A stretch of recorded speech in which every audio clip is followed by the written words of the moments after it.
All right, so let's get to talk about one important test in streptococcus, and this is the word Bacitracin Susceptibility test. All right, the Bacitracin Susceptibility test is a test that is done to distinguish the words Streptococcus pyogenes from other streptococcus. All right, I will basically be looking at the procedure and the interpretations of results.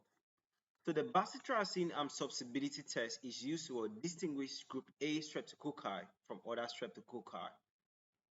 So basically, when grown on blood agar, the streptococci, the group A streptococci are sensitive or killed by the antibiotic bacitracin. Okay, so this one now, if you put the bacitracin antibiotic, it will kill the group A what streptococcus, that's the streptococcus pyogenes, okay? But other streptococcus, they will be insensitive to it, okay? So streptococcus, bacitracin susceptibility test. So this is a diagnosis tool used to identify the group A beta-hemolytic streptococci, such as the streptococcus pyogenes, all right? So the test dictates what? The susceptibility of the bacteria to the antibiotic antibiotic bacitracin. Okay, so here is how it works or the procedure. A bacterial culture is grown on a medium such as blood agar. So a disc or strip impregnated with what bacitracin is placed on the culture. Now the culture is what incubated, allowing the bacitracin to diffuse into the medium.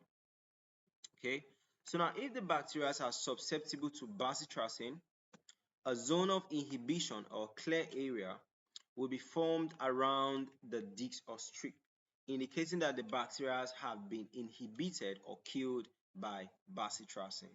Right? So see this. I see the zone of inhibition around it, showing that the bacteria have been susceptible to what? Bacitracin.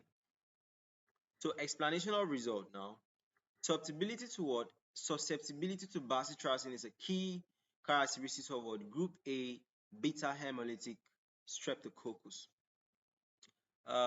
So a positive result, that's a zone of inhibition, confirms the presence of what? Streptococcus pyogenes or other group A beta-hemolytic streptococcus. Okay, so this test is often used in conjunction with other tests like the lattice agglutination test to confirm the diagnosis. Okay, so now you should keep in mind that this test is primarily used for diagnostics purposes and not as a treatment guide.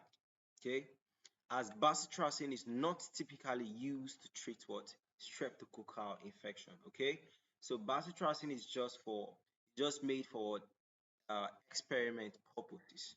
All right, so just a reminder of this, you could say as I put the bacitracin drug, you could see what?